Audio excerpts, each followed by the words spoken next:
O professor é ciumento, gente. Se vocês forem ver vídeo do YouTube de outro professor de biologia, não postem. Ele é ciumento. Isso. Ah, ele vai colocar como se fala, o outro cara lá, tipo, eu tenho uma playlist também, cacete. Vou ver os dois. Então, eu não sei se vocês sabem como que funciona uma centrífuga. No laboratório, a gente usa uma espécie de uma centrífuga mesmo, né?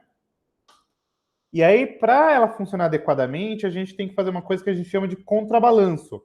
A mesma quantidade de líquido que você colocou de um lado, você tem que colocar do outro lado igualzinho. Porque se você não fizer isso, ela fica desregulada. E aí, mano, na hora que começa a centrifugar aqui dali, mega rápido, a centrífuga ela literalmente voa. O menino não fez isso. Tipo, ele colocou 6 amostras de sangue de um lado, tipo, era 10 ml, eu acho, de um lado, mas ele não colocou do outro. E é um protocolo que todo mundo sabe, sempre contrabalancear os ambos os lados. É quase um estagiário. E aí a centrífuga deu ruim, quebrou aquilo.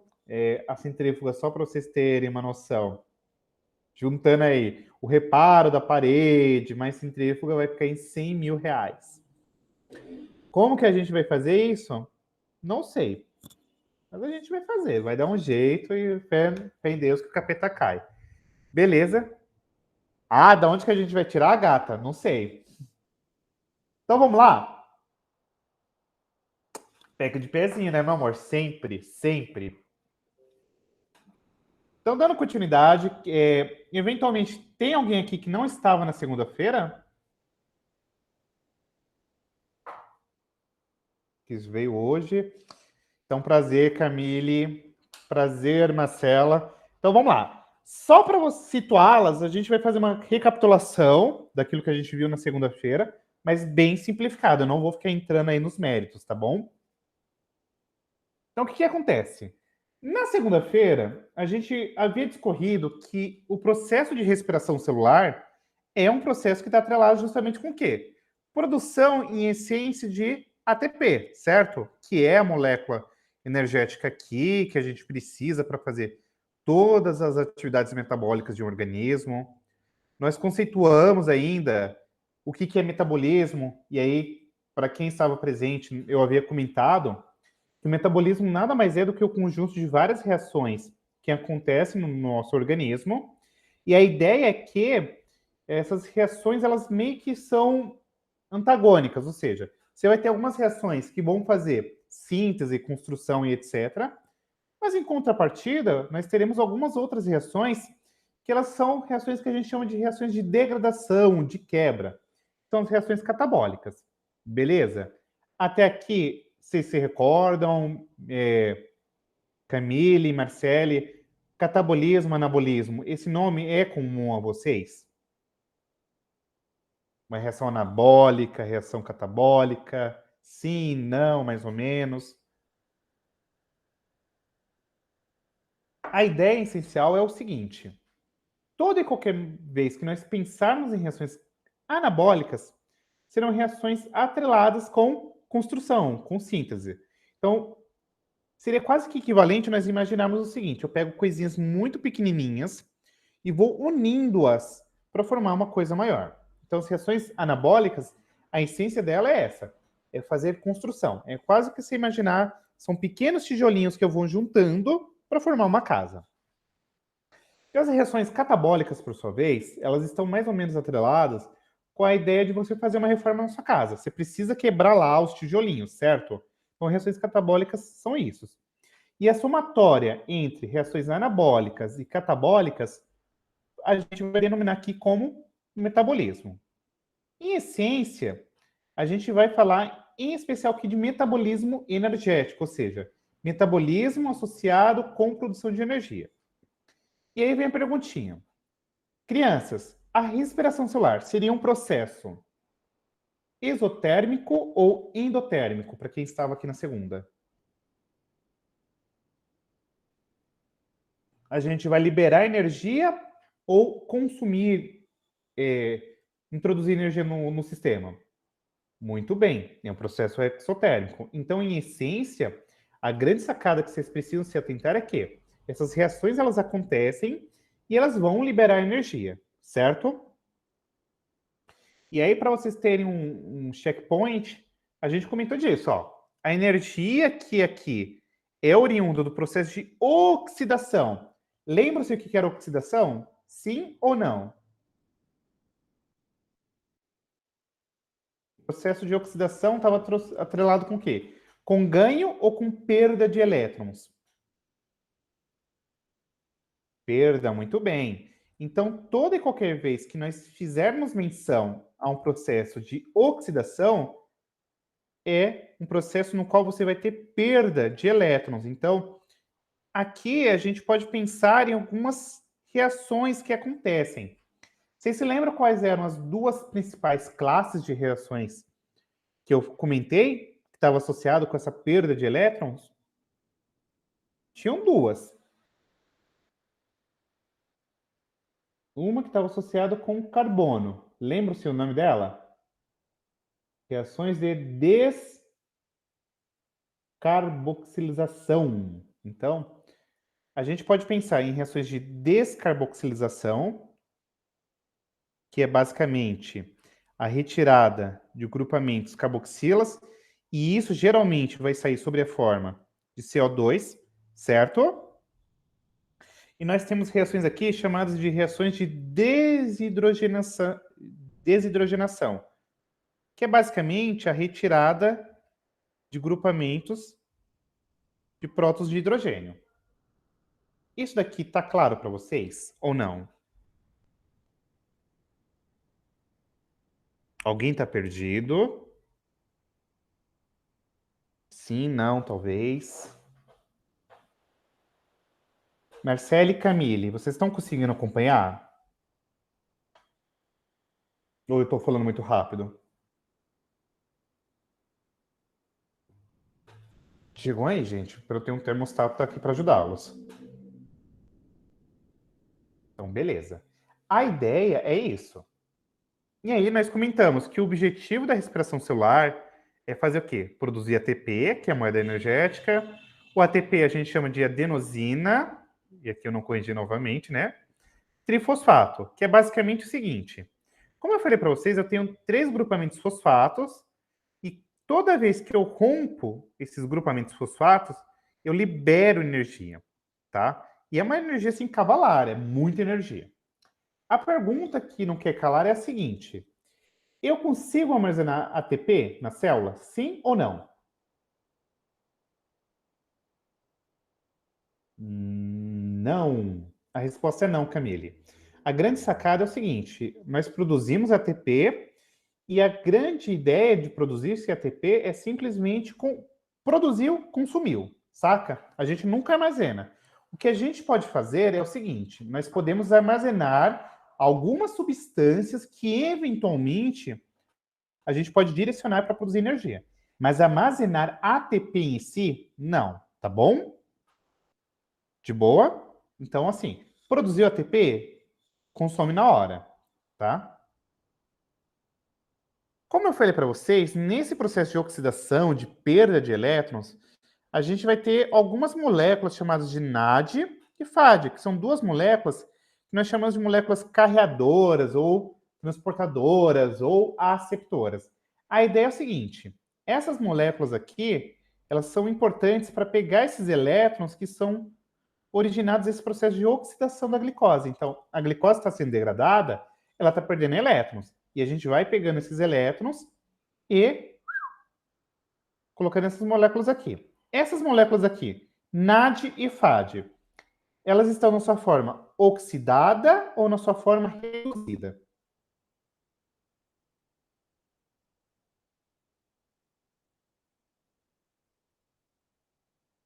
Repetindo novamente a pergunta. Ó, você tem esses transportadores, o NAD e o FAD.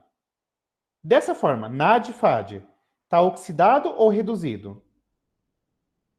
Muito bem, Fê, isso aí. Está na sua forma oxidada, ou seja, não tem elétrons, tá?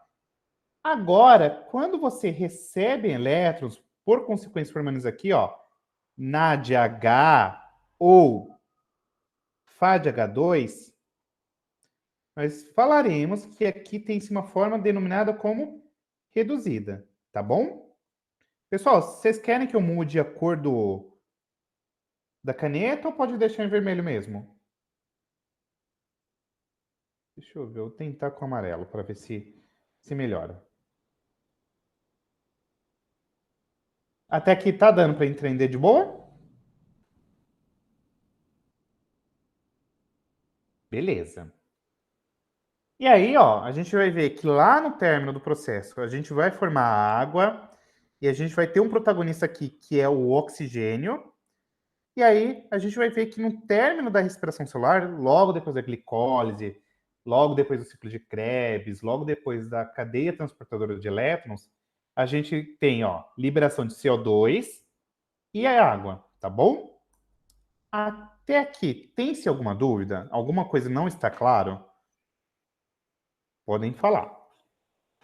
Se quiserem falar por áudio, pelo chat, estejam à vontade.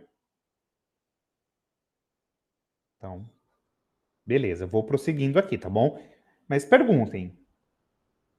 Então, a primeira das classes aqui de reações associadas com a respiração é a glicólise. A quem não se lembre, ó, glico é de açúcar.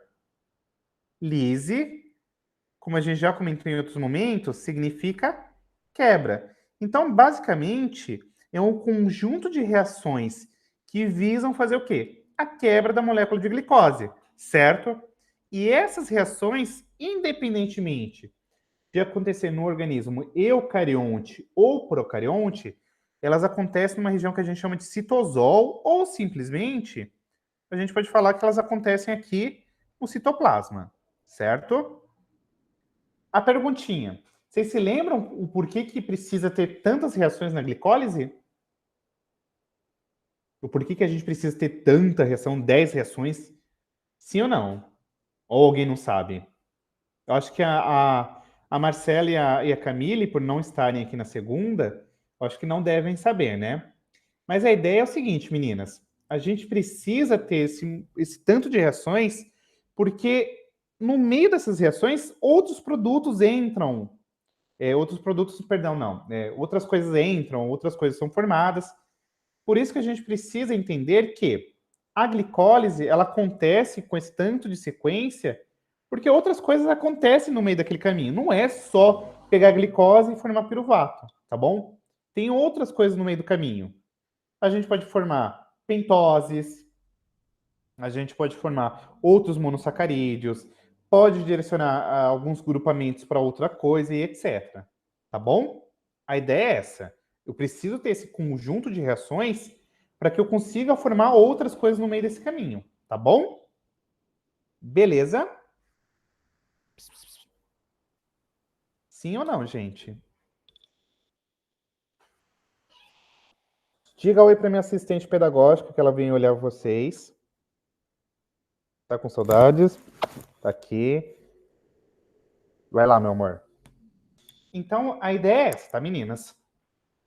E aí, como eu falei para vocês, quando a gente está pensando na glicólise, ela pode ser subdividida em 4 etapas. Ó, nós temos aqui uma etapa na qual acontece um processo de dupla.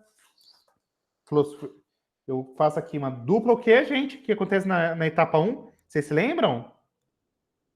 Eu comentei na última aula. Opa! Aqui não se lembre, a gente tem o evento de dupla fosforilação. A quem não se lembre, fosforilar é justamente você adicionar fosfato, tá? E aí vem a perguntinha. Por que eu preciso adicionar fosfato na glicose? E a resposta, a Júlia já colocou aqui, para a gente impedir com que ela saia de dentro da célula e, consequentemente, sinalize internamente, fala, ó, célula, tem glicose aqui dentro, eu preciso agora que você faça um processo de degradação dessa molécula, tá bom? E aí, o que acontece? Esse processo aqui de dupla fosforilação, a gente vai colocar aqui como uma fase de investimento energético. Por quê? Eu preciso gastar 2 mols de ATP para fazer esse processo de fosforilação da glicose. Aí o que acontece? Vai se processando aqui, fosforilou a glicose de boa, vai acontecendo aqui um processo agora no qual você tem aqui a frutose 1,6-bifosfato, que é uma frutose aí com 2 fosfatos, e ela simplesmente é clivada. Clivada é a mesma coisa que quebrada, tá? E olha que coisinha interessante aqui. Vocês estão vendo que, ó, tá saindo hidrogênio aqui? Sim ou não? Se tá saindo hidrogênio, a gente está fazendo um processo de oxidação ou um processo de redução? Um processo de desidrogenização. A gente está oxidando, tá? Oxidando porque a gente está perdendo elétrons.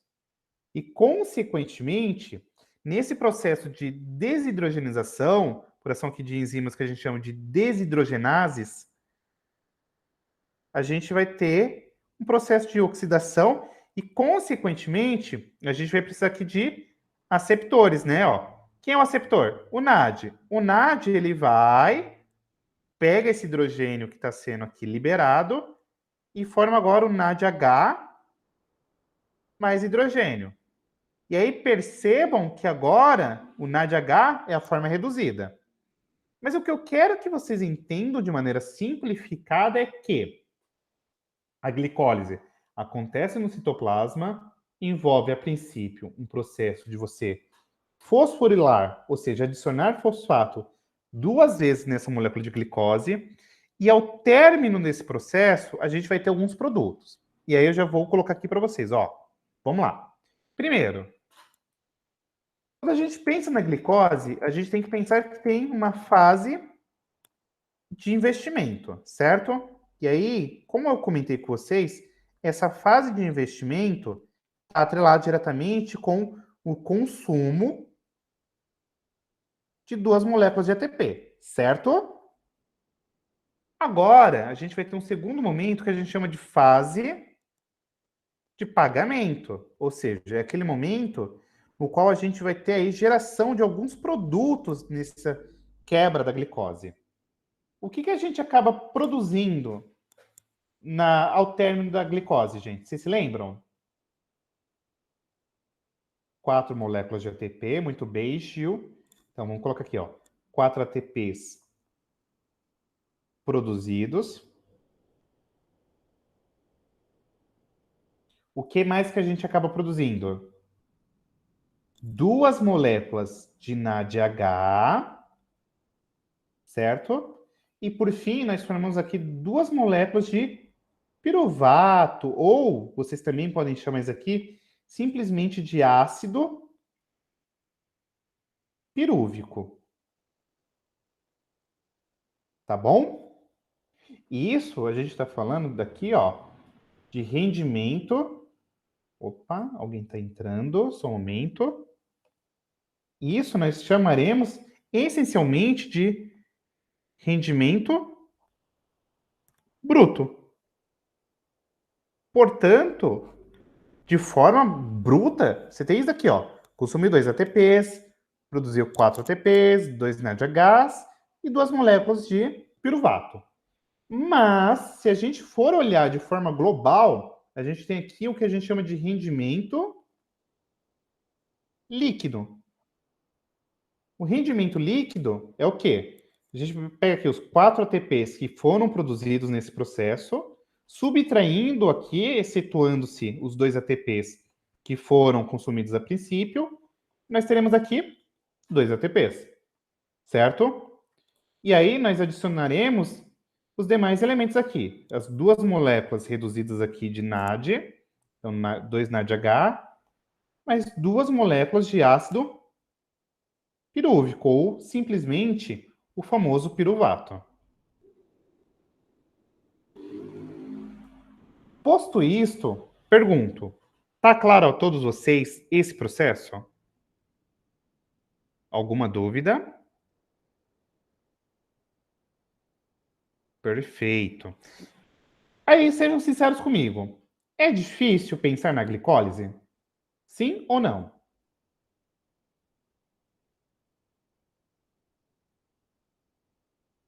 Vocês estão vendo que é bem simples, né? O vestibular, vou ser bem sincero com vocês, ele só pega o feijão com arroz, o básico. Claro que, quando vocês entrarem no ensino superior, a depender de quem for para a carreira da área de biológicas, a gente vai ter algumas outras coisas aí, alguns outros temperinhos. Então, a gente tem que pensar como que esse processo é regulado, quem regula, quais são as enzimas, quais são as condições para isso. Mas para o vestibular, de maneira simplificada, vocês só precisam se ater a isso, tá? E aí é bem de boa, tá? Então, não fiquem grilados, se atentem com isso. Aonde acontece, o que, que é utilizado para acontecer. Então, vocês viram, ó, envolveu reações de desidrogenização, então perdas de hidrogênio, então oxidação, então algumas moléculas pegam esses hidrogênios e aí é apenas isso, beleza? E nesse sentido, a gente pode pensar que, ó, a gente tem a molécula de glicose, a molécula de glicose vai formar o piruvato através da glicose aí aeróbia, tá?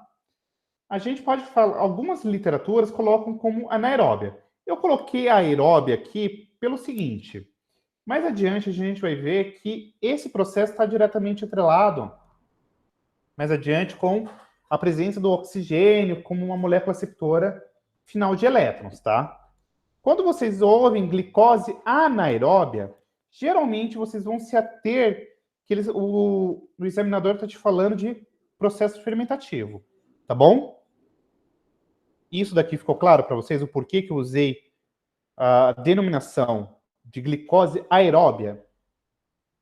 Mas a gente usou gás oxigênio no processo de quebra da glicose nesse momento? Não. Eu só utilizei a nomenclatura para que vocês entendam que está atrelado com respiração celular, tá bom?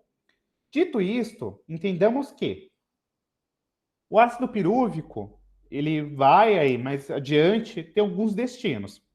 Mas como eu falei para vocês, ó, você tem aqui o NADH, reagindo aqui, sendo a molécula receptora de elétrons, forma aqui NADH mais hidrogênio. E isso pode ser direcionado mais adiante para a mitocôndria. Na mitocôndria, ao término de todo o processo aqui, você vai ter o seguinte, ó, o NADH, ele vai ser reoxidado, nós teremos aqui o gás oxigênio mais os hidrogênios formando água, nós teremos um processo chamado de fosforilação oxidativa, formando um ATP, e aí entendam que eu preciso obrigatoriamente formar isso daqui, ó, para que posteriormente a gente continue fazendo um processo de glicólise, tá? Então vamos lá. Eu posso deixar a molécula aceptora de elétron para o todo sempre reduzido? O que vocês acham? Sim ou não?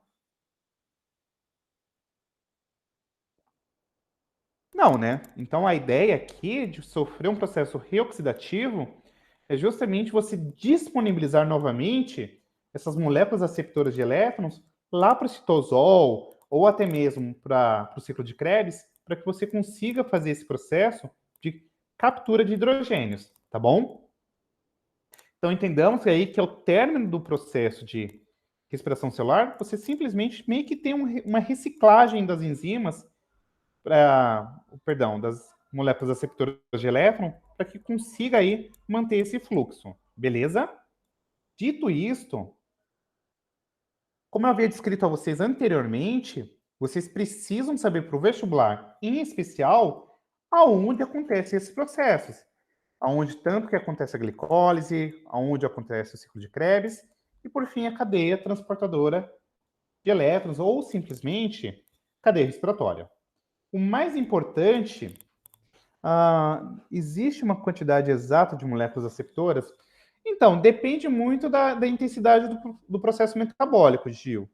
Depende muito. Vamos supor, se tu pega uma célula muscular, por exemplo, que está em intensa atividade metabólica, com hidrogênio, por exemplo, ela precisa ter bastante aporte ali de moléculas aceptoras, porque você está quebrando a roda ali, a molécula de glicose, certo? Mas aí é muito variável, depende muito da atividade metabólica da célula. Eu não posso te falar assim, olha, tem 10 moléculas para tal célula. Nenhum bioquímico mesmo sabe esses dados.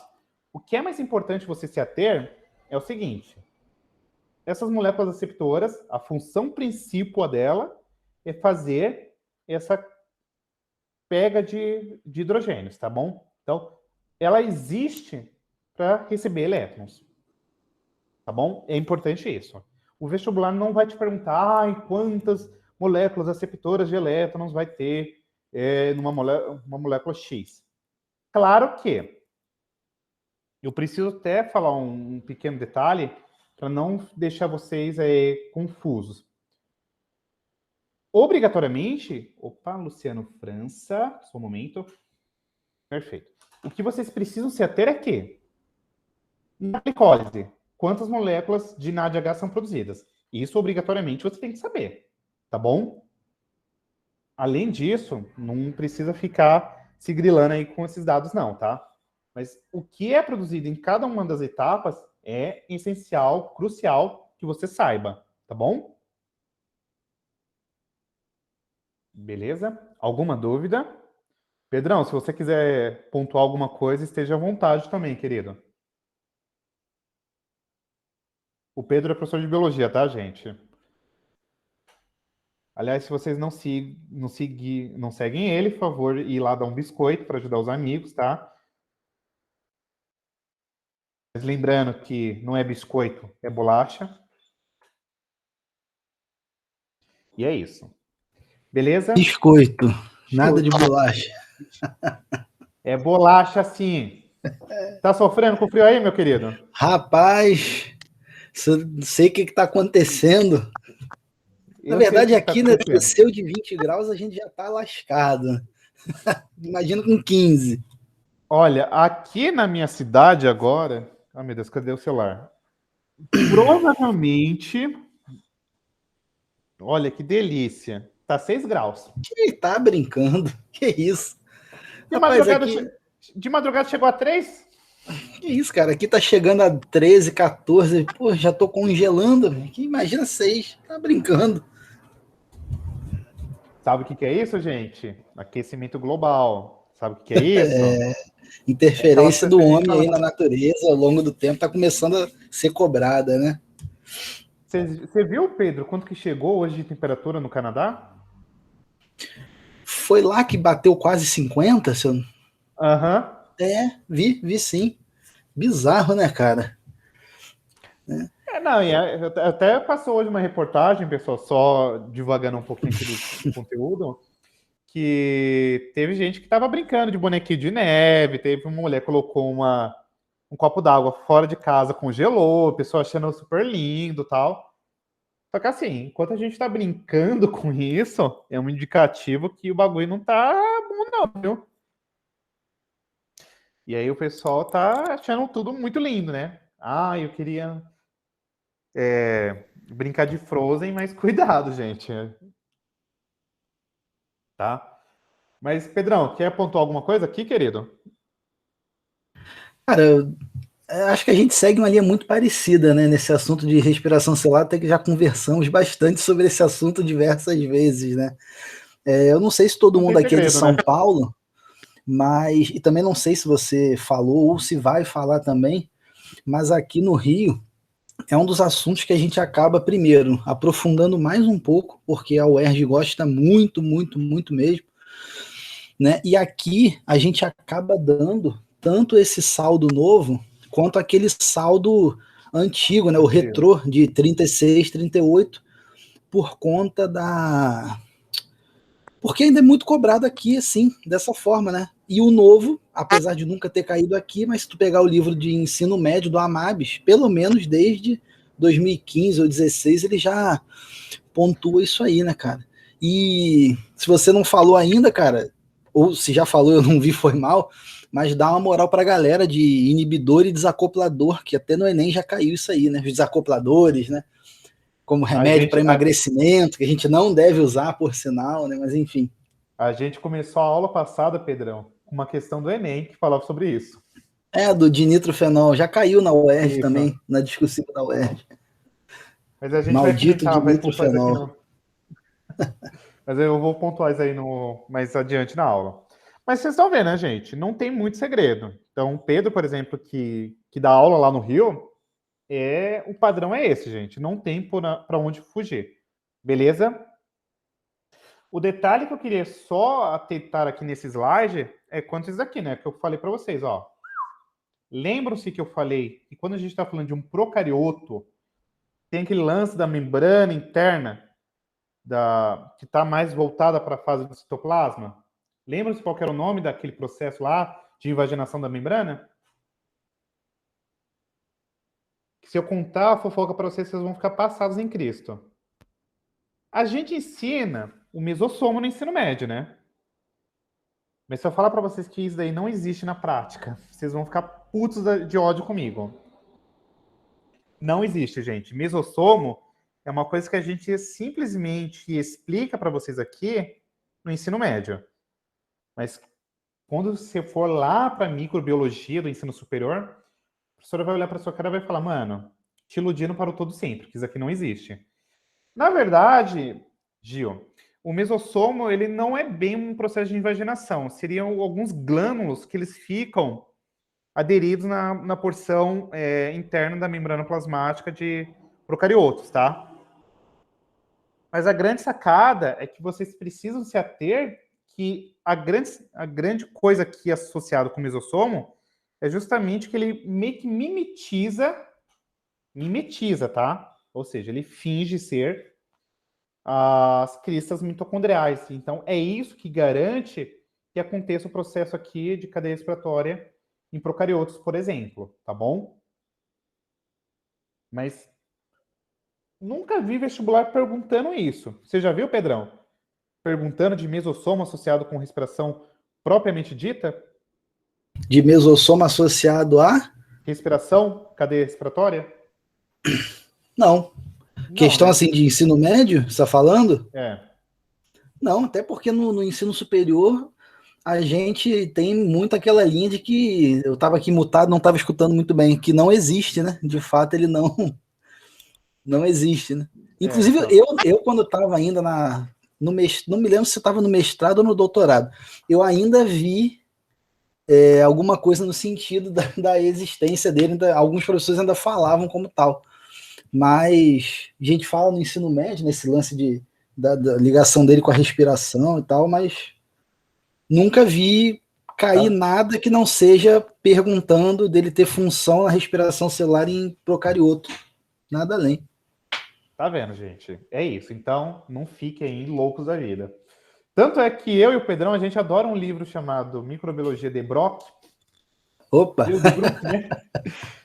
E esse livro de microbiologia, pessoal, ele já fala, ó, esquece essa ideia de mesossomo, não existe não, isso aí é papo furado. Tá? Mas a ideia é isso, gente. O que geralmente o vestibular vai cobrar para vocês é pensar em processo de respiração celular mais focado aqui em eucariontes, tá? Ou seja, aquele organismo que apresenta aí célula com limites nucleares e afins, tá bom?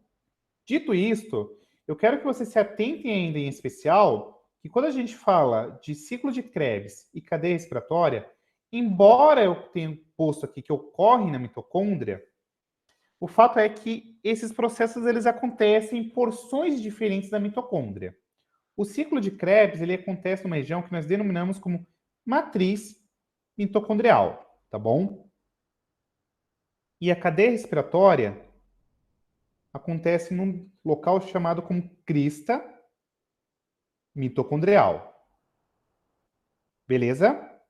Diante disso, nos atentemos agora com essas etapas aqui. Como eu falei, glicólise no citoplasma, ciclo de Krebs na matriz mitocondrial, cadeia respiratória, cristas mitocondriais. Beleza? Você se lembra dessa figurinha da aula passada?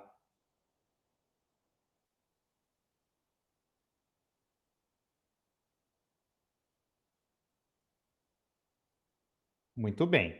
Então, ó, a gente vai ver que ciclo de Krebs ele acontece nessa porçãozinha aqui, denominada como matriz mitocondrial, onde que eu estou colocando, que eu estou rachurando aqui, certo? E a fosforilação oxidativa, ou simplesmente aqui, cadeia respiratória, acontece nessa regiãozinha aqui, ó.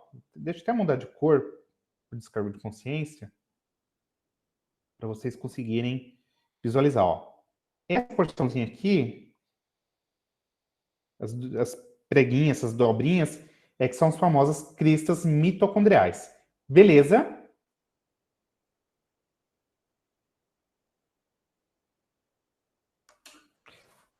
Tranquilo? Dúvidas até aqui, pessoal?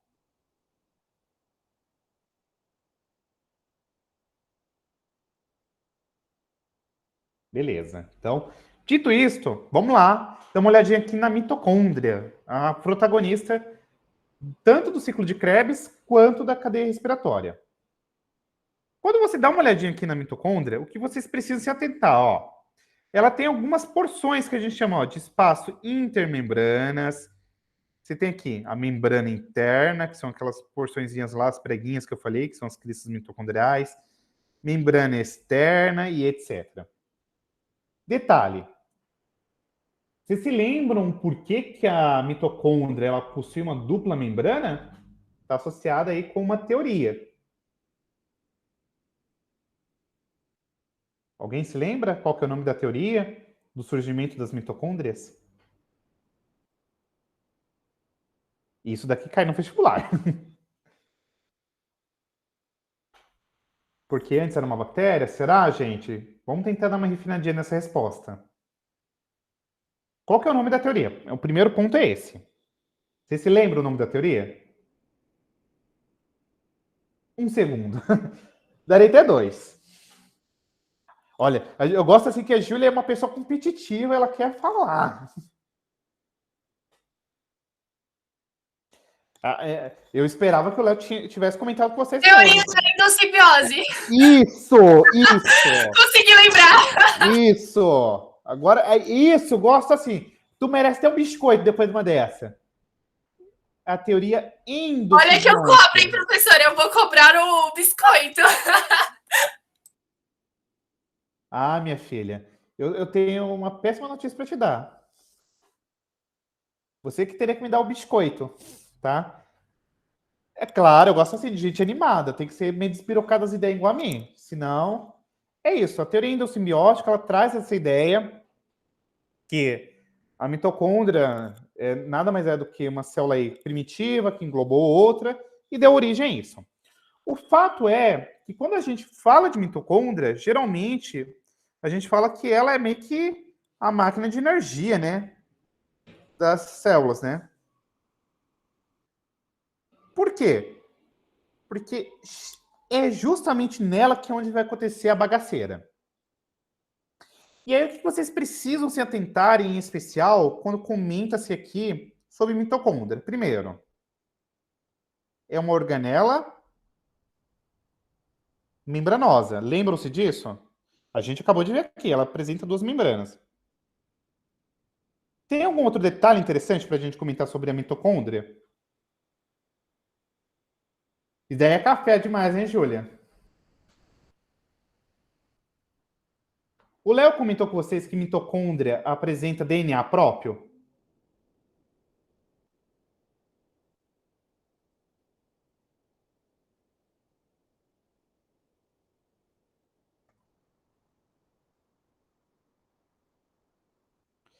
E olha que doideira. O fato dela possuir DNA próprio, ela consegue fazer um processo de autoduplicação independente do processo de divisão celular.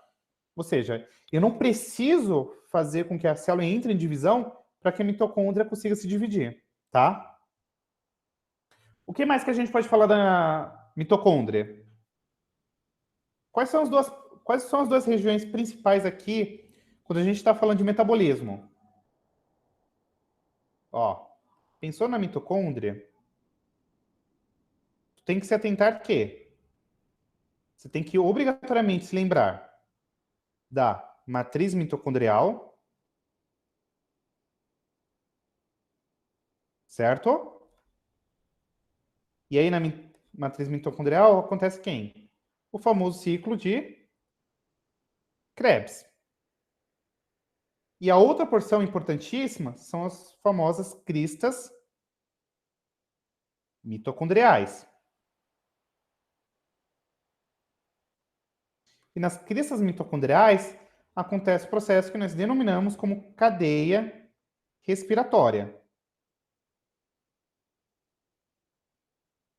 Gente, desculpa pela letra tá meio cocô hoje, tá? Mas não tem como a letra ficar bonita nesse frio do Saara. Minha mão, ó, tá quase que caindo. Beleza. Até aqui alguma dúvida?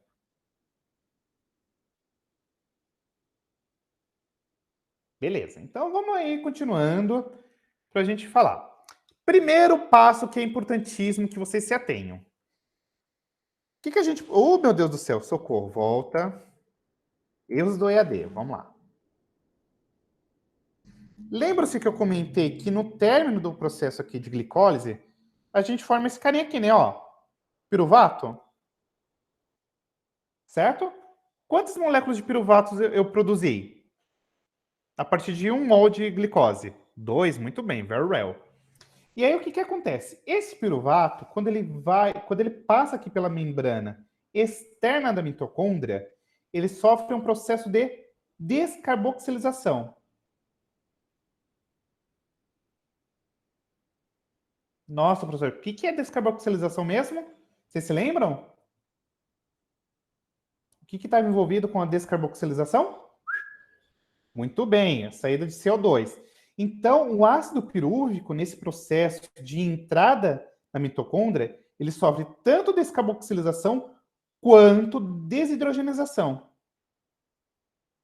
Tanto é que existe um rolê, ó, só por descargo de consciência, eu vou comentar aqui com vocês, chamado de complexo piruvato desidrogenase. Nossa, professor, preciso lembrar disso aqui para o vestibular? Não, na verdade não. Eu só estou falando aqui para que vocês entendam que esse processo de entrada do piruvato na mitocôndria envolve ele sofrer descarboxilização, sofrer desidrogenização e etc. Mas eu preciso lembrar do complexo piruvato desidrogenase? Não. Até mesmo porque, se a gente fosse afunilar o que é o complexo piruvato desidrogenase, meus companheiros, vocês iam ficar loucos, viu?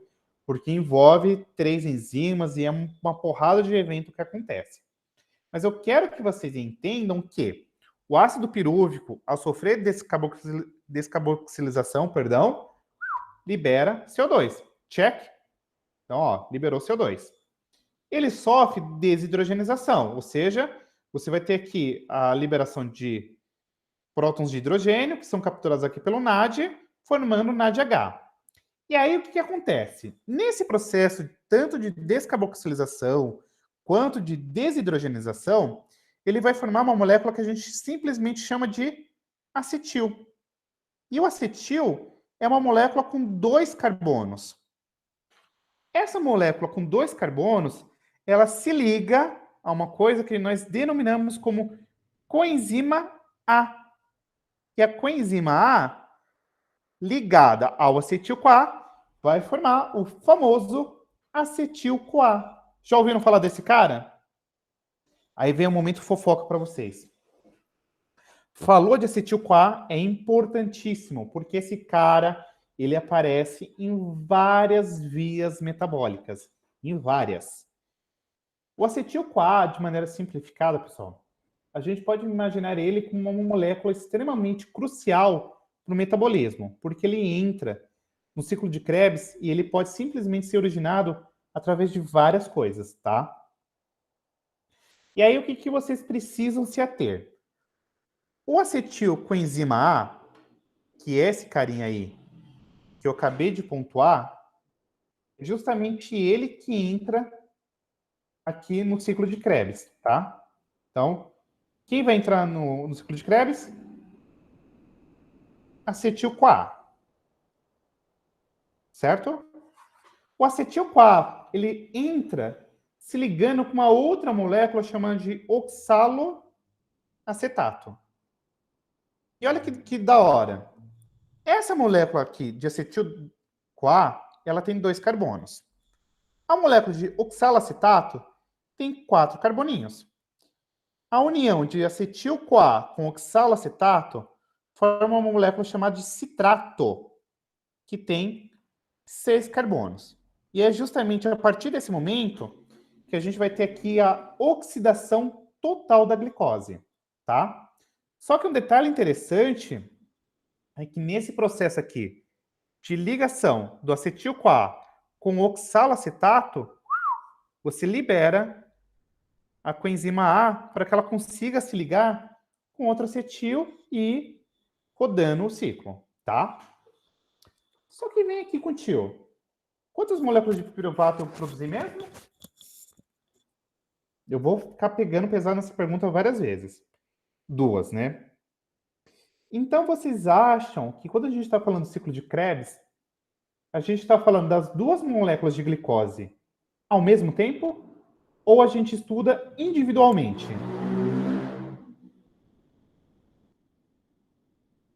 Aquele ciclo de reações lá que acontece.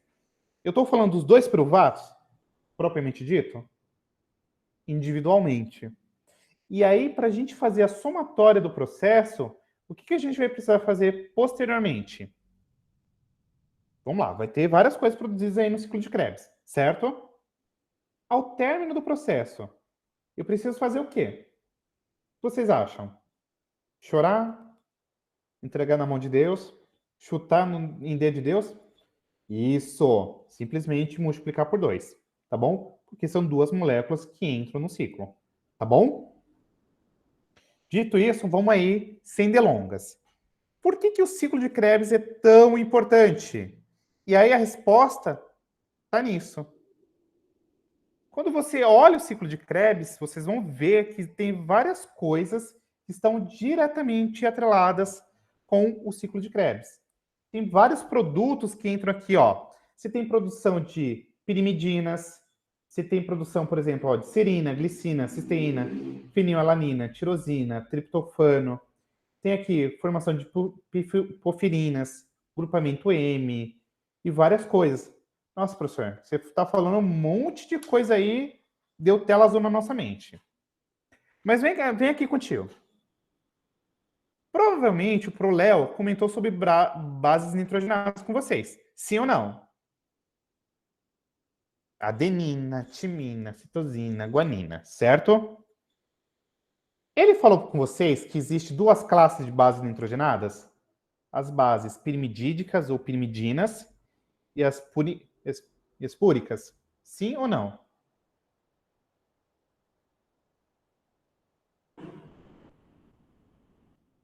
Tá. Mas a ideia é o seguinte, a gente pode agrupar as bases nitrogenadas a depender do número de, como se fala, de anéis que ela tem, tá? E aí, o que acontece? Se vocês derem uma olhadinha aqui no ciclo, deixa eu até ver se eu consigo aumentar a imagem para vocês. Só um momento. Opa. Deixa eu ver se aumentou. Ah, aumentou. Melhorou para vocês a imagem agora? Se atentem que, ó, olha que coisa linda, maravilhosa. O ciclo de Krebs, ele tem esse protagonismo aqui todo. Se vocês perceberem, ao meio aqui das reações dele, ó, o que a gente produz? Purinas, pirimidinas. Olha esse tanto de aminoácido que é produzido aqui. Tá? Ó, você consegue ter o citrato, ó, direcionar ele aqui para a formação de ácidos graxos e esteróis. Já ouviram falar do grupamento M? Lá da hemoglobina? Sim ou não, gente? Se não souberem, podem falar, não precisa ter vergonha. O grupamento M, ele está associado aí justamente com a molécula de hemoglobina, que é uma molécula e um pigmento respiratório associado com transporte de gases. Então percebam que o ciclo de Krebs ele tem esse protagonismo no vestibular e até mesmo aí dentro do ensino de bioquímica, Vocês estão vendo tanto de coisa que ele consegue conversar, que ele consegue se comunicar? Então, a gente fala que o ciclo de Krebs ele é justamente um protagonista do metabolismo, porque várias coisas se integram a ele. Ele é um centro integrador do metabolismo. Tá? Então, deixa eu colocar até aqui. Ó. A gente fala que ele é um centro integrador do metabolismo. Então, entendamos que o ciclo de Krebs, de certo modo, ele está diretamente atrelado com outras vias metabólicas, não somente associadas, por exemplo, com quebra de glicose, mas ele se comunica com outras coisas. Tá bom? Nesse ponto aqui, ficou claro a vocês? Acharam complicado?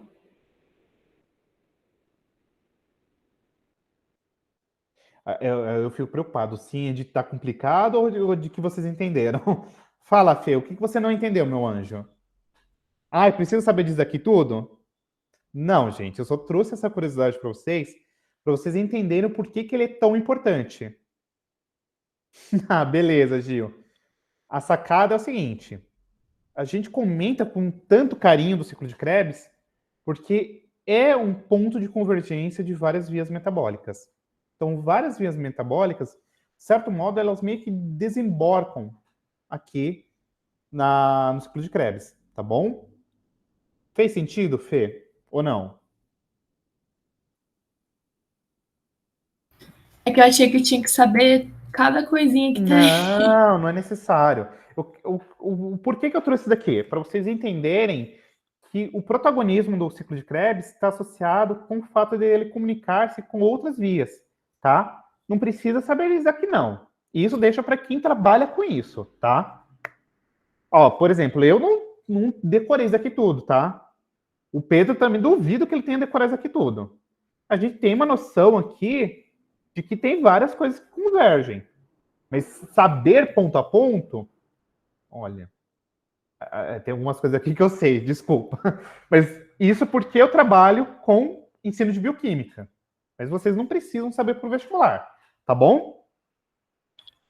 Vamos pegar o que é importante vocês saberem aí? Ó, vem com o tio.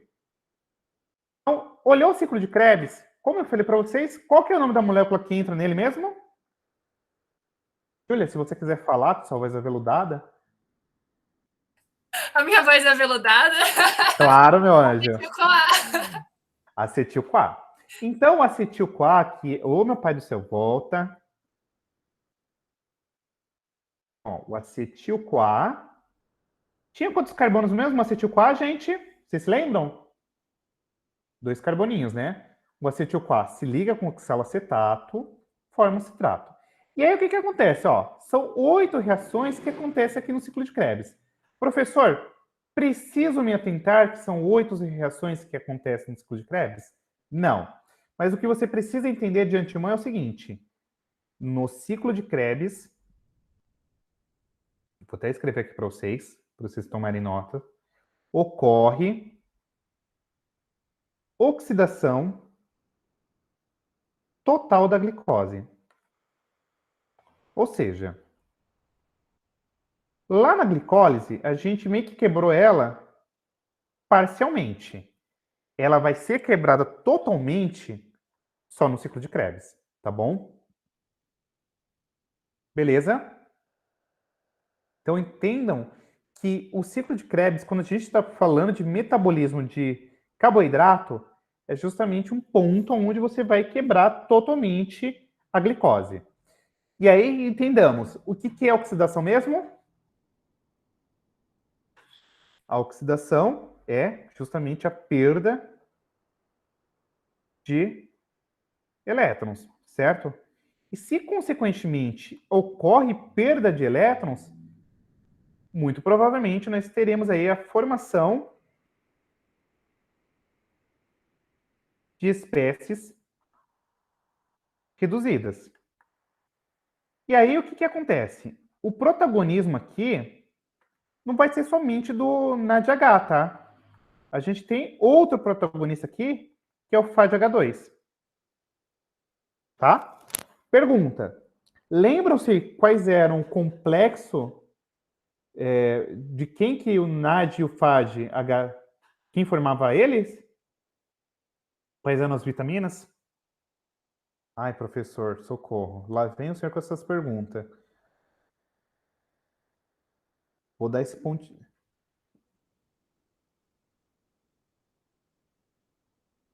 Não, não é B1 e B2.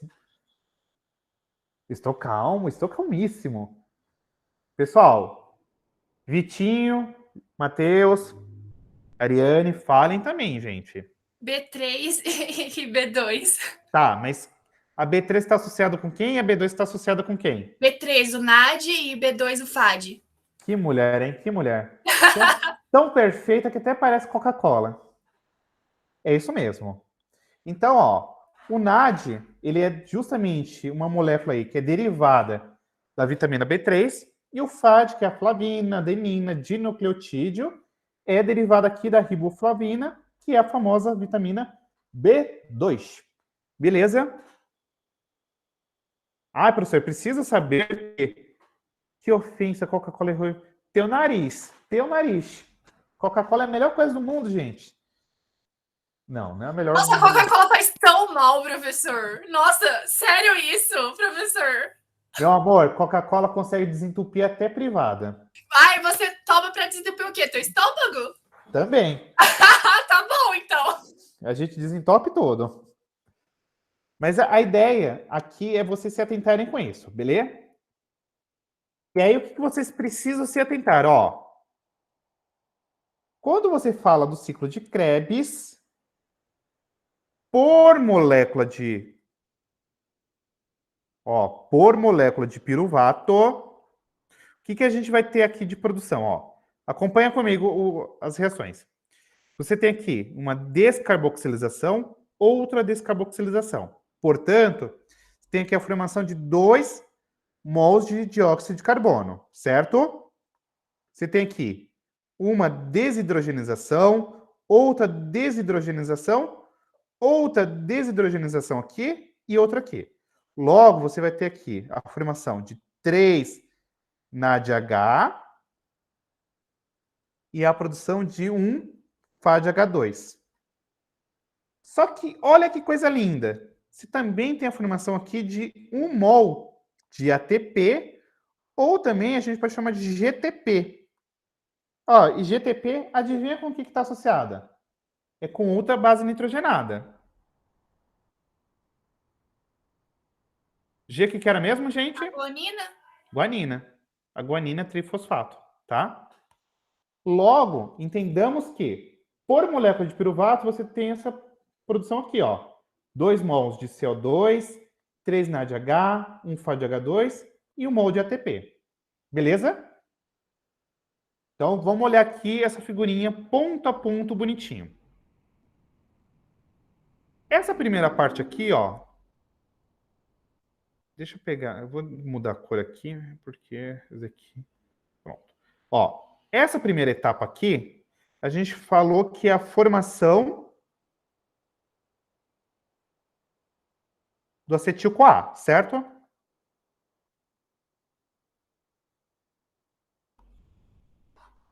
E lá na formação do acetil-CoA, o que a gente produzia mesmo? 1 mol de CO2 e 1 NADH, certo? Ó, eu estou falando desse ponto aqui. Então, você tem aqui 1 CO2 e 1 NADH. Por que eu preciso destacar isso aqui? Porque vai ser importante para a gente contabilizar energeticamente ao término, tá? E aí, aqui dentro do ciclo de Krebs, ó, você tem uma desidrogenização e uma descarboxilização, outra aqui, ó, outra aqui e outra aqui, certo? Então, dentro do ciclo de Krebs, o que a gente vai ter, ó? 2 mols de CO2 sendo produzidos, então você tem 2 descarboxilização. Você tem aqui 3 formações de NADH, uma de FADH2 e você tem aqui a produção de 1 ATP. Mas a gente está falando aqui por molécula de glicose. Glicose não, perdão, piruvato, desculpa. Tá bom? Tá fazendo sentido? Não, talvez, mais ou menos. Socorro.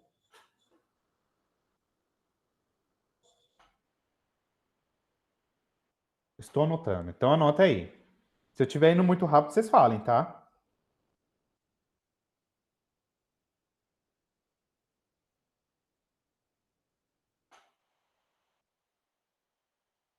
Mas, ó, vou colocar aqui no próximo slide. Vamos olhar aqui o saldo, ó. Então, então, ó, você tem a produção, primeiro, de 2 moléculas de CO2, certo? Você tem a produção de 3 moléculas de NADH, uma molécula de FADH2 e, por fim, um ATP. Mas como a gente está falando que temos aqui 2 mols de piruvato, isso daqui vai prefazer ao término o quê? 4 moléculas de CO2, tá? 6 moléculas de NADH, 2 moléculas de FADH2 e 2 mols de ATP. Certo?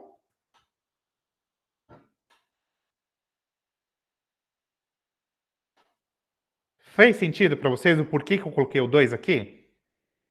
Esse 2 aqui, ó, só para a gente destacar. Daqui deriva da gente ter aqui a produção de 2 piruvatos, tá? Então, são 2 piruvatos e esse valorzinho aqui é por ciclo. Então, cada vez que acontece aí esse ciclo de reações, você tem essa produção, tá? Camille, Fernanda, Vitor, Luciano, Ariane, dúvidas?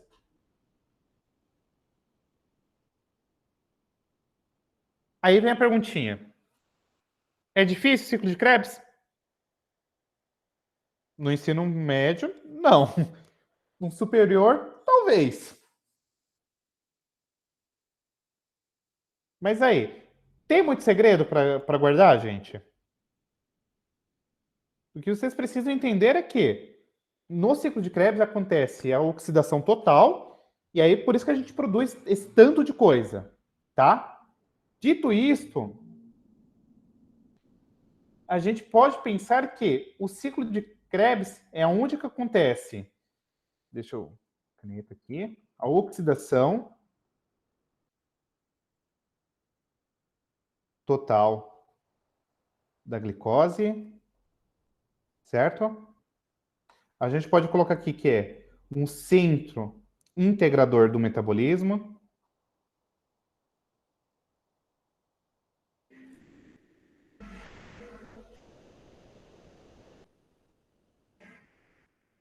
E a gente pode falar aqui que também está associado com a formação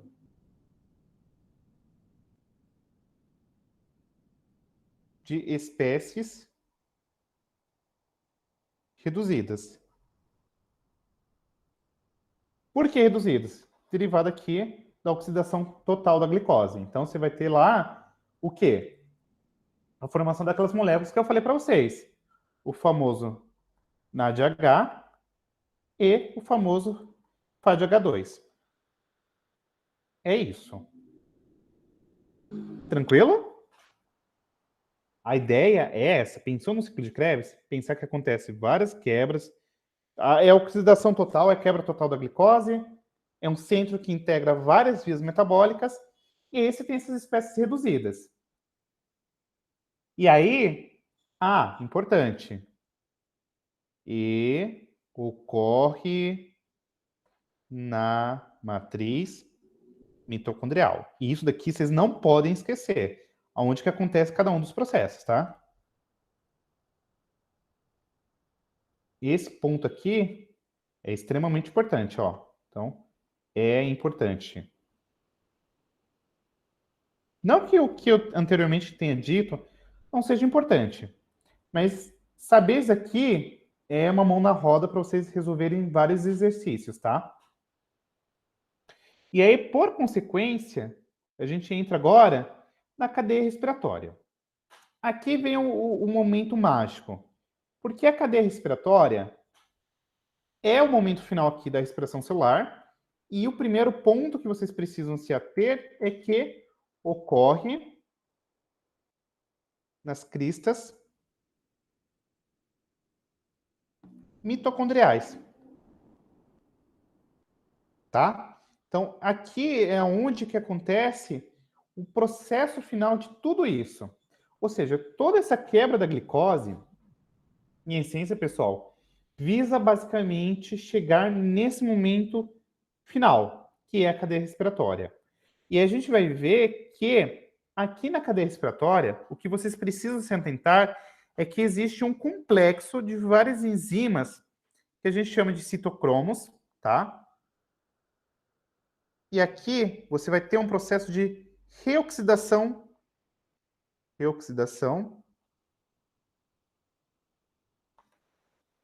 do NAD e do FAD.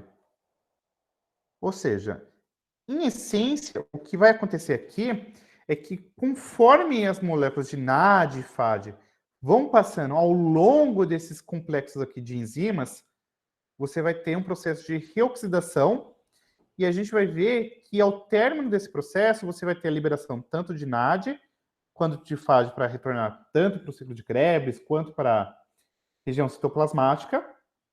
Mas entendamos que a beleza do processo está atrelado porque você vai criar uma coisa aqui, um gradiente de concentração de prótons de hidrogênio que vai ser responsável pela síntese de ATP.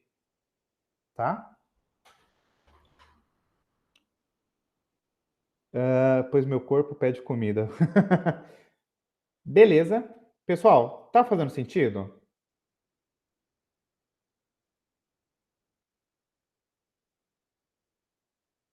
A ideia é essa. E aí, o que acontece? Olha que coisa linda. Quando você olha aqui na cadeia respiratória, ela acontece lá nas cristas mitocondriais, então você tem aqui um espaço entre membranas e a região aqui da matriz mitocondrial. Então, o que acontece? Ó, entre a membrana, deixa eu até colocar aqui, ó. Vou colocar de azulzinho. Aqui é a membrana interna e aqui é a membrana externa. Conforme as moléculas de NAD vão passando por aqui, elas vão liberando os hidrogênios, os elétrons, e aí o que acontece?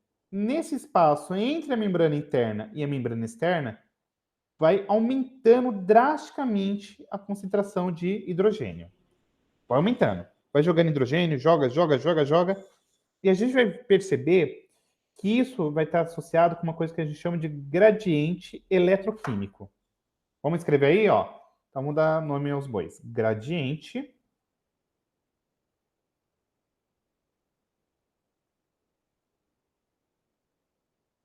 eletroquímico. E olha que coisinha maravilhosa que acontece aqui.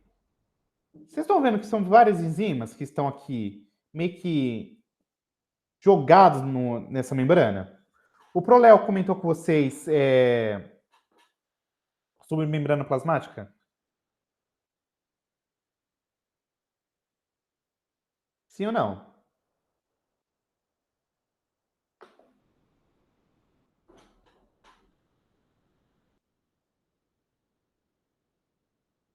Ah, beleza.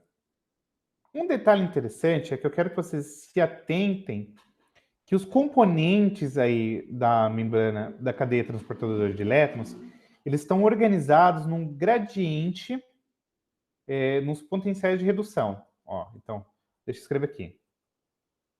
Estão organizados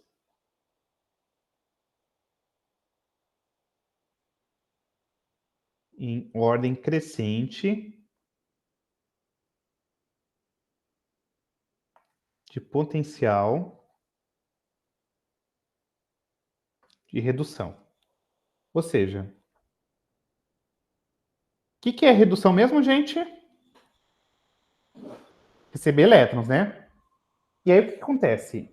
A ideia desses componentes aí estarem organizados é que, ó, um ter menos potência de ganhar elétrons do que o 2 tem menos que o 3 e tem menos que o 4.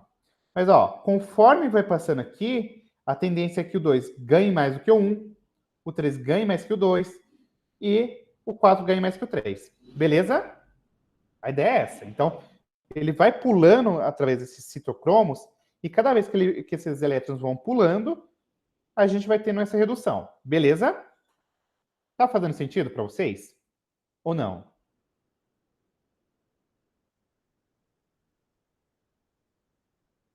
Não é tão difícil, tá? Então, eu quero que vocês entendam que o que eu quero dizer com isso aqui. Os componentes aí da cadeia respiratória, eles vão se organizar aí em ordem crescente desses potenciais de redução. Em outras palavras, eu quero dizer o seguinte. A gente vai ter uma organização do componente de menor afinidade por elétrons até o componente com maior afinidade por elétrons, tá bom? E aí, o que acontece? Tem várias coisas associadas aí no meio desses complexos. Por exemplo, você tem a presença de grupamento M, você tem presença de íons de cobre, de ferro e etc.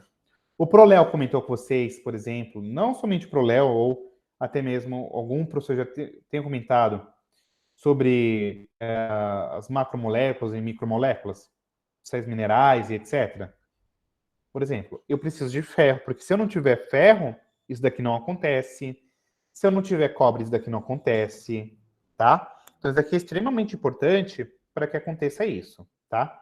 A ideia que eu quero que vocês se atentem é que a cadeia transportadora, ela basicamente é fazer o quê? Pegar aí essas moléculas reduzidas como o NADH e o FADH2 e passando por esses complexos e liberando os átomos de hidrogênio e os elétrons, tá? E ao término desse processo aí, a gente vai produzir o quê? ATP. Tá bom? Então, você tem aqui, em essência, um processo de reoxidação. Simples assim. Então, entendamos que aqui está associado, basicamente, com reoxidação das moléculas reduzidas. Então, o que acontece? Ó, quando essas moléculas chegam aqui nas cristas mitocondriais, o NADH ele se reoxida e volta-se aqui NAD. O FADH2 ele é reoxidado e volta a ser FAD. Mas olha que doideira. Isso daqui vai aumentando a concentração de hidrogênios aqui, certo? E aí o que eu quero que vocês entendam é que ao término desse processo, a gente vai ter produção de ATP. Só que aí vem a grande sacada. Vem comigo. Ó, por molécula de glicose, o que a gente viu até esse momento? Primeiro, que lá na glicólise eu tive o quê? O saldo aí de 2 ATPs e 2 NADH, certo? Até que... Vocês se lembram? Sim ou não?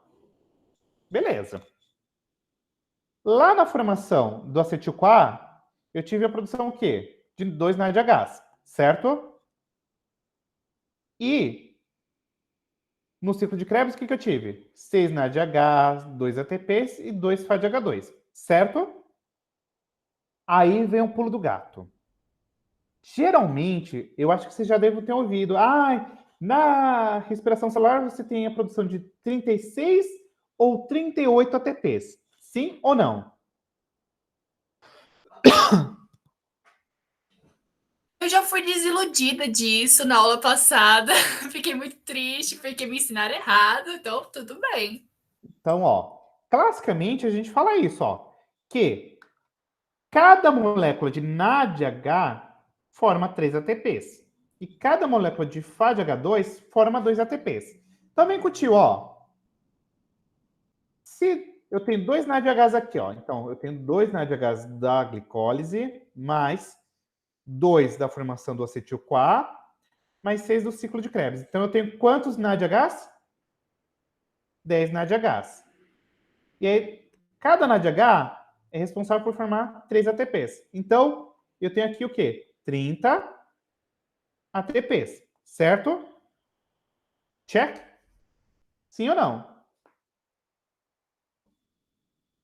E aí eu vi que cada molécula de FADH2, ó, então tem 2 FADH2, produz 2 ATPs. Então eu tenho aqui mais 4 ATPs. Só que eu tenho, ó, mais 2 ATPs da glicólise e mais 2 do ciclo de Krebs, que totaliza aqui um total de 4 ATPs. Então, somos aqui tudo. 30 mais 4 dá 38 ATPs. Certo? Sim ou não? É daí que você tira esses 38 ou 36 ATPs. Por que eu estou falando esse ou 36? E aí o Pro precisa apagar aqui rapidinho para mostrar para vocês. Isso está associado com o fato de que pode ser 36 ATPs porque em algumas células, nesse processo no qual o NADH está entrando na mitocôndria, ele gasta um ATP. Então, ó, eu não produzi 2 NADHs aqui na glicólise? Esses NADHs precisam entrar para dentro da mitocôndria, concorda? E cada um desses NADs, ao entrar na mitocôndria, para ele entrar, ele tem que gastar. Ele gasta um ATP para cada NAD. Certo? Por isso que a gente tem aí esse total entre 36 ou 38 ATPs. É daqui que vem essa matemática. Certo? Sim ou não? O Léo falou para vocês, provavelmente, com esse saldo de 36 ou 38. Certo? Ah, e o professor Léo está errado? Não, ele não está errado. Porque o vestibular ainda cobra assim. Mas, desde 2013, a gente sabe que não é bem assim. O que a gente sabe é o seguinte, ó. Novamente, voltando lá. Na glicólise, a gente tem a produção de 2 ATPs, 2 NADHs. Pense aqui a produção de 2 NADHs na formação do acetil-CoA. Pense lá no Krebs. 3 NADHs, 2 ATPs, 2 FADH2. Certo? O que se sabe de recente, pessoal, é o seguinte, ó. Que cada NADH forma 2 ATPs e meio. E que cada FADH2 produz 1 ATP e meio. Opa! Então muda toda a matemática aqui. Concordam comigo? Então, ó, pegando aí os valores. É só você pegar agora esses mesmos valores e ao invés de multiplicar por 2 ou por 3, perdão, a gente pega esse primeiro valor aqui vezes 2,5, esse daqui vezes 1,5, e aí vocês vão ver. Quanto que vai dar aí essa matemática? Falem para o tio.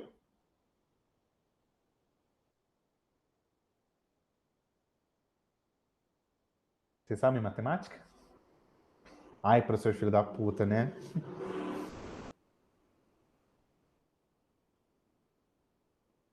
E aí, se a gente fizer as continhas, a gente chega aí nesse saldo aí, novamente, de 30 ou 32 ATPs. Porque esse é um valor mais recente, tá? Então, ele data aí mais ou menos de 2011, perdão, não foi nem de 2013, daqui é mais de 2011. Fez sentido para vocês? E aí vocês devem estar perguntando, tá, Pro, mas como assim? É só o NAD que vai produzir ATP? Não, ó. Olha, dá uma olhadinha, em especial, vou até mudar aqui a cor da caneta.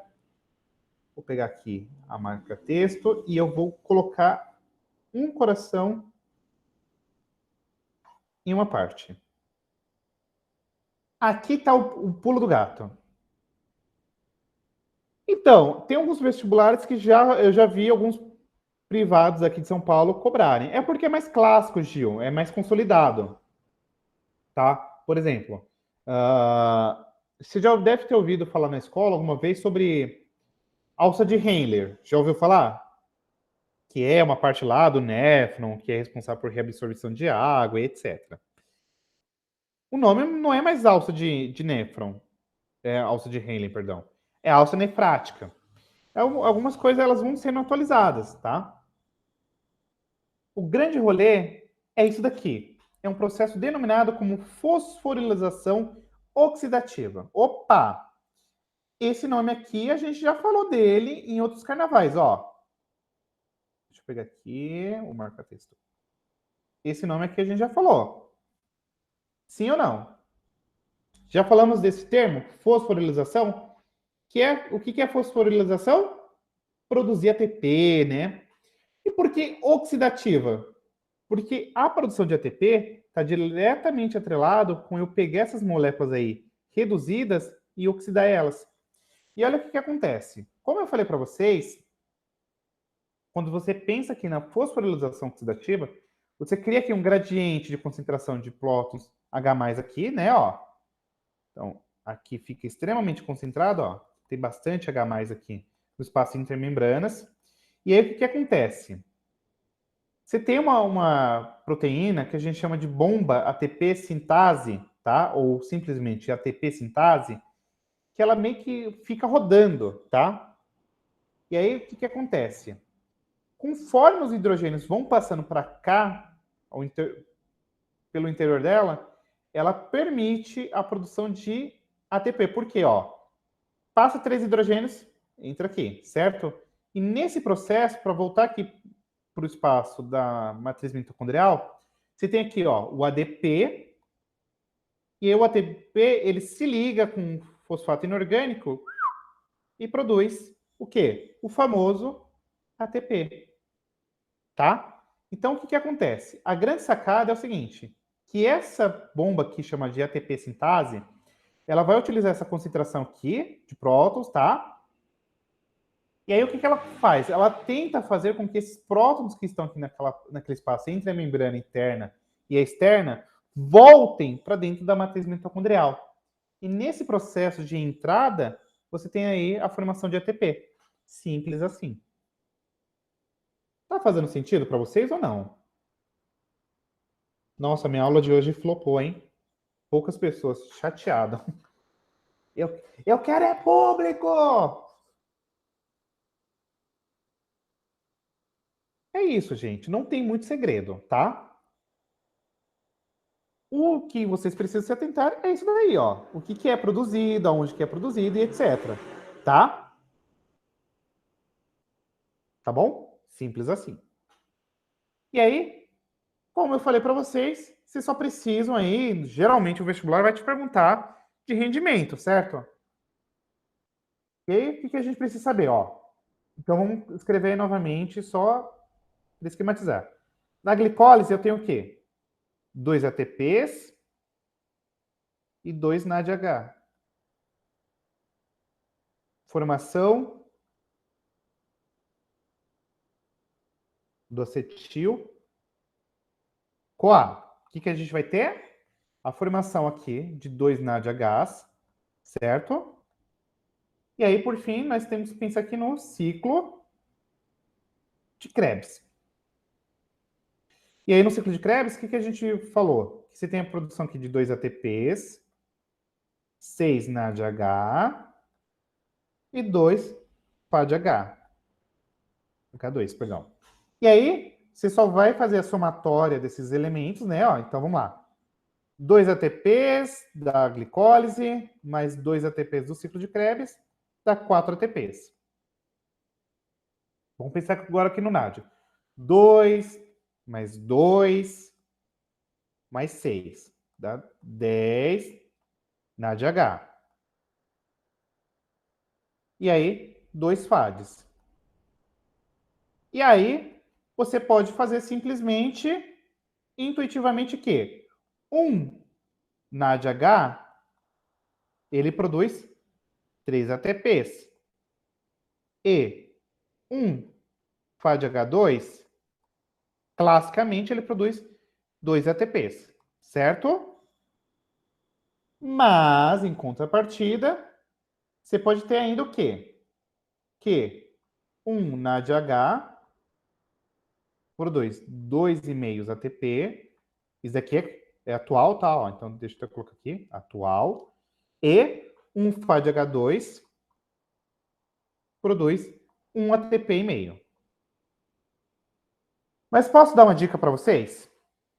Classicamente, eu recomendaria vocês decorarem esse valorzinho aqui, ó. Tá? Mas assim, a depender do vestibular, pode ser se você vê que não tem 36 ou 38 no meio das alternativas, você vai falar, alguma coisa está de errado aí. Um outro detalhe que eu preciso aqui voltar e falar para vocês é que quando você fala da cadeia respiratória, em especial, vocês precisam se atentar com o seguinte. Gás oxigênio, a gente vai chamar ele de aceptor final de elétrons. Ou seja, vocês concordam comigo que eu preciso ter alguma molécula para pegar os elétrons? Sim, né? E quem vai ser essa molécula é o gás oxigênio. E o gás oxigênio, no momento que ele pega os elétrons, adivinha o que ele vai formar? Um H2O. Então, ó, o gás oxigênio, na hora que ele pega os elétrons, ele forma água. Então, na cadeia respiratória, você tem a formação de água. Tá bom? É isso. É sobre isso. Tranquilo, meninas? Não tem muito segredo, tá? Agora, eu queria falar uma curiosidade para vocês. Você se lembra daquela questão da aula passada?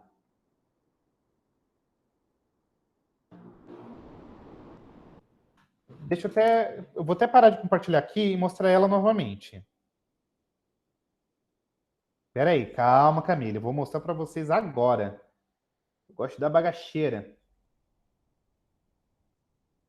Olha o biscoito. Não é biscoito, é bolacha.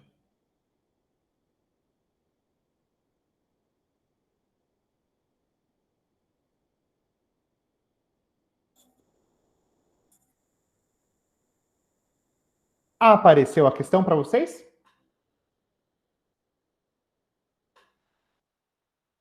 Então se liga, ó.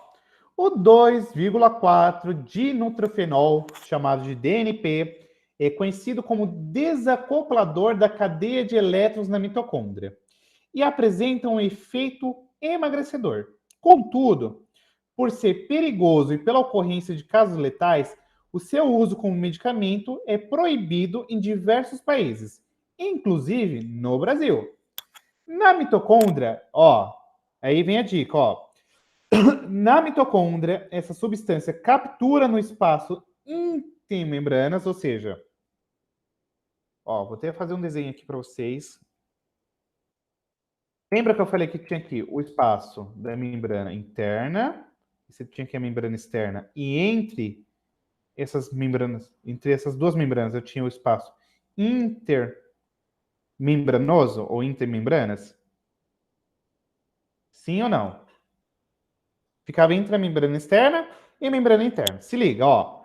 Na mitocôndria, essa substância captura no espaço intermembranas prótons H+, proveniente das atividades das proteínas da cadeia respiratória, retornando-os à matriz mitocondrial. Assim, esses prótons não passam pelo transporte enzimático na membrana interna. Opa!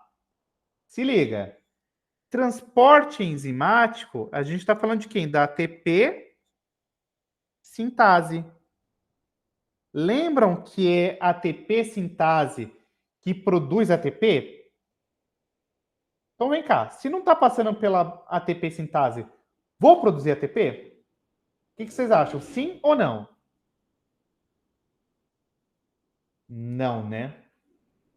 E aí o que acontece? Se não está passando pelo transporte enzimático, consequentemente a minha produção de ATP diminui drasticamente, tá? E aí vem a pergunta: o porquê que tem esse efeito emagrecedor? Obstrução da cadeia respiratória resultando em maior consumo de ácidos graxos? Eu estou consumindo mais gordura, gente? Tem alguma coisa a ver com isso? Eu parei, eu falei, ó, não funciona mais cadeia respiratória. Não, ela continua funcionando, certo? Ó. Tanto é que, caso vocês vejam, ó, ele está falando, ó, seu uso como medicamento, ó, proveniente das atividades das proteínas da cadeia respiratória. O que nos traz o seguinte: a cadeia respiratória está continuando, mas alguma coisa nela não vai acontecer. No caso, a gente já sabe que é ATP que não está sendo produzido. Tá bom? Bloqueio das reações do ciclo de Krebs resultando em maior gasto de energia? Não, né? Porque a gente está falando, ó, do quê? Cadeia de elétrons. Então a gente está falando de quê? De cadeia respiratória. Concordam comigo? Então, ó, nada a ver. Esquece ciclo de Krebs. A gente está falando aqui de cadeia respiratória. Certo? Diminuição da produção de acetil-CoA resultando em maior gasto celular de piruvato? Não, né? A gente não está nem sequer pontuando alguma coisa aqui sobre acetil-CoA. Inibição da glicólise de ATP. Peraí, vamos lá. Glicólise é o que mesmo, gente? Glico, açúcar. Lise, quebra. Glicólise de ATP, gente. O cara cheirou cueca freada aqui nessa questão. Concordam comigo? Nada a ver, velho. Pirou. E aí a gente só chega aqui na alternativa E, ó. É justamente a E. A E é a correta. A E de eita, Deus maravilhoso. Por quê, ó? Redução da produção de ATP, resultando em maior gasto celular de nutrientes. Por quê, ó? Vamos ver se vocês concordam comigo. Vocês concordam que o fato de estar produzindo menos ATP, eu vou ter menos energia? Sim ou não? E aí, por consequência, o que nosso organismo vai entender? Poxa, eu não estou produzindo energia, preciso queimar mais caloria, certo? Preciso queimar mais nutrientes, eu preciso gastar mais nutriente para produzir ATP, certo? É isso porque tem esse efeito emagrecedor, porque eu não estou produzindo ATP. Só que aí, deixa eu já voltar aqui. Vocês entenderam por que é a alternativa E? Fez sentido? Agora eu vou explicar para vocês o que é inibidor e o que é desacoplador mitocondrial. Já estou acabando, tá? Calma aí. Então, deixa eu voltar aqui. Oh, meu Deus do céu. É tanta tela aberta. Ó, então vamos lá. Voltar para aquele slide. Oh, meu Deus. Parar a apresentação. É bem simples, gente, ó.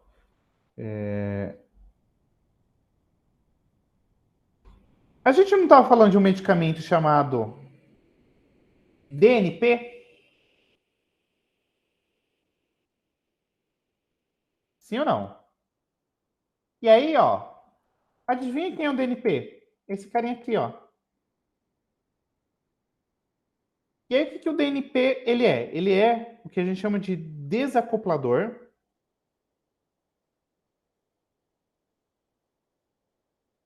mitocondrial.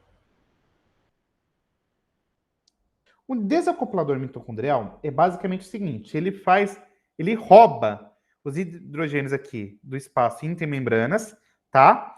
E, consequentemente, ele difunde para o espaço da matriz mitocondrial. Mas vem cá, eu tô parando o processo? Eu falei, para de funcionar, deixa de ser louco? Ou o processo continua? O processo, quando eu falo, é cadeia respiratória, tá? A cadeia respiratória está continuando, né? O que está acontecendo é que quando a gente fala de um desacoplador mitocondrial, eu quero que vocês entendam que a função do desacoplador mitocondrial é justamente fazer o quê? Esse processo no qual a gente tem aí a dissociação do transporte de elétrons, ou seja, eu vou ter fosforilização oxidativa? Eu tenho aquele processo de fosforilização oxidativa, ou seja, aquele processo de produção de ATP? Não. A cadeia respiratória continua, mas eu não tenho produção de ATP, certo? E aí, o que eu quero que vocês entendam, e aí pegando em especial esse DNP aí, que é esse desacoplador, ele basicamente ele consegue atravessar a membrana interna, e aí ele simplesmente vai lá no espaço intermembranas, pega o hidrogênio e libera ele para dentro da matriz, sem que eu produza ATP durante o processo. Isso que é um inibidor, um desacoplador mitocondrial. Ele captura os elétrons, leva lá para a matriz mitocondrial e não produz ATP, certo? É isso. Ah, professor, mas então isso daqui deve ser mal bom, né? Porque a gente usa, vai queimar nutriente, vou ficar magrinha e gostosa. Então, teoricamente sim, mas esse medicamento aqui, o DNP, ele é tóxico, gente, tá? Isso daqui pode levar a pessoa à morte. Inclusive, esse medicamento, ele é inibido aqui no Brasil, tá? Aí vem uma fofoca para vocês. Vocês sabiam que existe um desacoplador mitocondrial fisiológico? Tem um que acontece naturalmente no nosso corpo. O nome desse desacoplador mitocondrial fisiológico é o que acontece lá no tecido adiposo marrom, tá? A gente tem uma proteína chamada UCP1, depois vocês podem até pesquisar aí na internet, UCP1, tá? E ele faz basicamente esse processo. Ele vai lá no tecido marrom, mamíferos, captura esses hidrogênios e faz a queima. Então, depende muito do emagrecedor, mas alguns emagrecedores, eles procuram fazer alguma alteração aí nesse processo fisiológico da cadeia respiratória para que eventualmente aconteça esse efeito aí de pouca produção de ATP e, consequentemente, a queima de gordura, mas é perigoso, velho. Agora, tem um outro detalhe só para a gente encerrar nossa aula, tá? Eu falei desse desacoplador mitocondrial, certo? Mas existe um outro conceito chamado de inibidor. Aí dá ruim. Por quê? Olha o nome, inibidor. O que vocês acham que ele vai fazer com a cadeia respiratória? Vai inibir, né? Inibiu, não vai ter esse processo. Então, basicamente, quando a gente está falando de um inibidor, é qualquer composto que consegue aí atuar de forma específica em alguma daquelas enzimas lá da cadeia respiratória, tá? Então, ele falou, ó, liguei aqui, bloqueei o processo, tá? E aí, a grande sacada é que o resultado dessa ação aí do inibidor pode ser tanto a paralisação aí do transporte dos elétrons, quanto de outras vias que dependam da cadeia para reoxidação. E aí, o que acontece? Se a cadeia foi inibida, parada, eu não consigo reoxidar. E isso daqui pode ser potencialmente letal, tá? Vocês já ouviram falar de uma coisa chamada cianeto? Cianeto, por exemplo, é um inibidor, monóxido de carbono, malonato, azida, tem um inseticida, qual que é o nome, gente? Rotenona, por exemplo. Tem um hipnótico chamado de barbiturato, que também consegue. Então, se liga ali na cadeia respiratória, inibe o processo, não reoxida e pode levar a pessoa à morte. Então, assim, entre um desacoplador e um inibidor, quem é mais potencialmente perigoso, de fato, é o inibidor. Mas o desacoplador pode causar merda? Pode causar merda. Tá bom? É isso. Ah, tem. Esse DNP tem gente que consegue ainda importar e toma, viu? Tem gente louca pra tudo, filha. É isso, gente. É sobre isso. Tá? E é isso. Espero que vocês tenham curtido a aula, que tenha esclarecido as dúvidas. Vocês viram que o processo não é difícil. Agora é pegar, exercitar. Bastante exercício, gente. Conforme vocês vão exercitando, vocês vão ver que isso aqui entra com naturalidade e não é nenhum bicho de sete cabeças. Tá bom? Deixa eu encerrar aqui. E se tiver alguma dúvida, vocês podem aí tirar as dúvidas, que eu fico aqui até umas 9 horas falando sobre a vida, sobre as besteiras, sobre o fio. O prazer foi meu.